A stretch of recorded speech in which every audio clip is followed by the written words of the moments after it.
Historias entre mundos.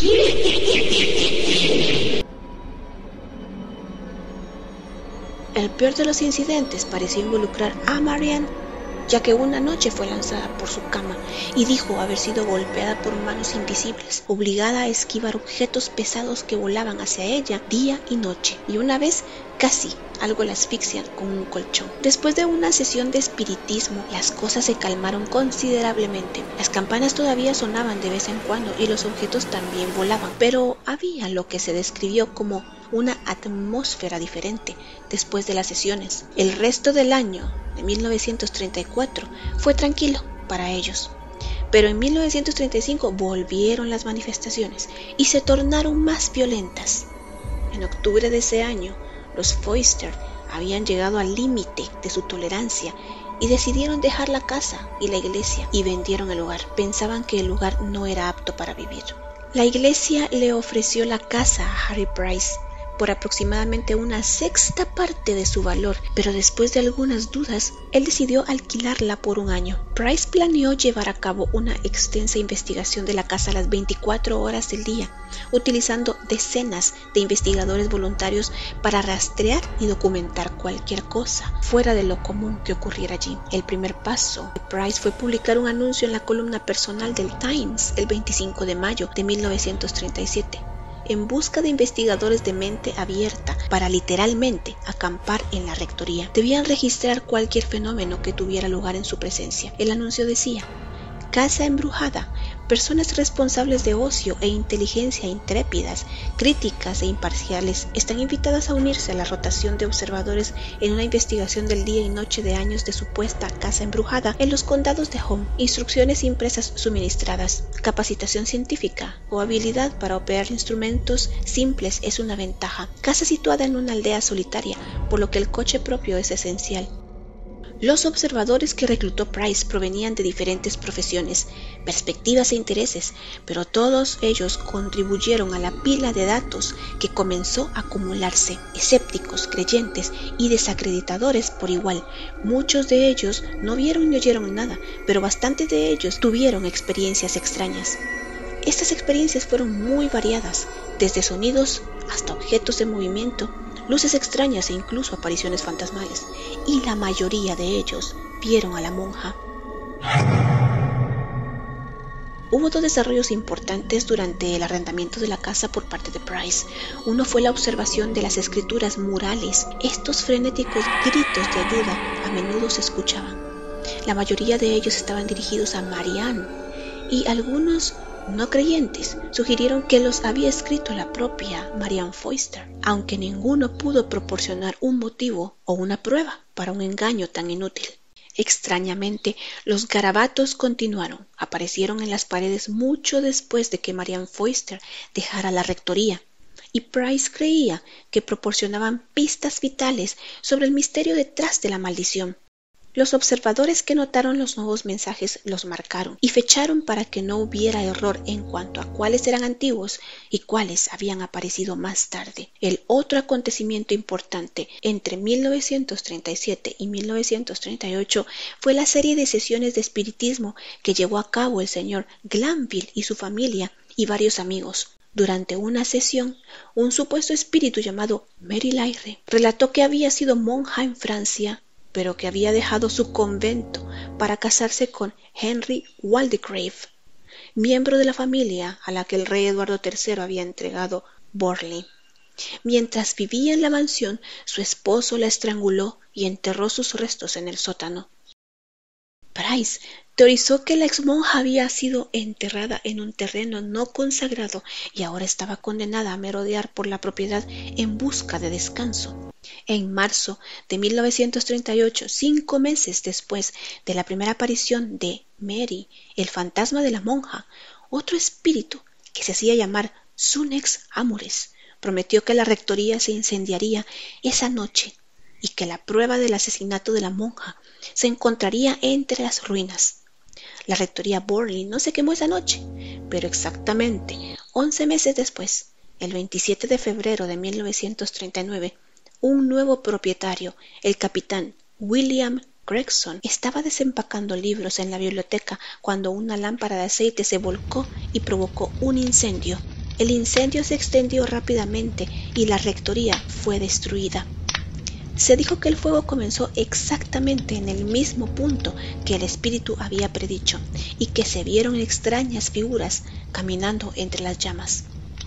El edificio en sí fue finalmente demolido en 1944, pero la historia estaba lejos de terminar. La publicación del primer libro de Price sobre Borley, la casa más embrujada de Inglaterra, los escritos en las paredes y los diversos informes de los observadores dieron lugar a argumentos, nuevas teorías y nuevos hechos. Price pudo señalar los paralelos y similitudes en una docena de otros fantasmas. La rectoría estaba ahora en ruinas, pero esto no detuvo a los interesados. A lo largo de los años de la Segunda Guerra Mundial, los visitantes a menudo exploraban los escombros y ocasionalmente pasaban la noche en los escalofriantes restos del edificio. Y en 1941, H. Russell, un hombre de negocios, visitó los terrenos de Borley con 2 de sus hijos oficiales de la Royal Air Force. Mientras estaba allí, afirmó que una presencia invisible lo agarró y lo arrojó al suelo. 2 años más tarde, algunos oficiales polacos pasaron la noche en las ruinas y afirmaron haber visto y oído una serie de sonidos y visiones escalofriantes. En particular, vieron una sombra en el Paseo de las Monjas y la figura de un hombre en una de las habitaciones. Los oficiales polacos también reconstruyeron el piso de la Sala Azul y erigieron sillas y una mesa donde se podían seguir realizando sesiones de espiritismo. El reverendo Bithian Adams, canónigo de Carlisle, llevó a cabo algunas de las investigaciones más fascinantes y, en última instancia, más relevantes en la rectoría. Después de leer el libro de Price, estudiar los planos de la casa y las fotografías de los escritos en las paredes, y hacer un análisis detallado de la historia de Borley, Canon Bithian Adams preparó un relato detallado y convincente de los eventos que condujeron a la aparición de la monja. Usó los datos relacionados con la familia Waldegrave, así como las declaraciones de un medium al que Price se había puesto en contacto para tratar de usar sus poderes psicométricos. Combinó todas las piezas de la historia de Borley en una historia tangible, cotejó los escritos de las paredes con los mensajes de las sesiones de espiritismo y extrajo los significados simbólicos y literales de la información que se había recopilado. Se realizaron anteriormente muchos otros intentos de interpretar los mensajes, especialmente los escritos en las paredes, y todos se habían concentrado en los intentos desesperados que había hecho la monja para intentar que los vivos hicieran algo por ella, pero nadie más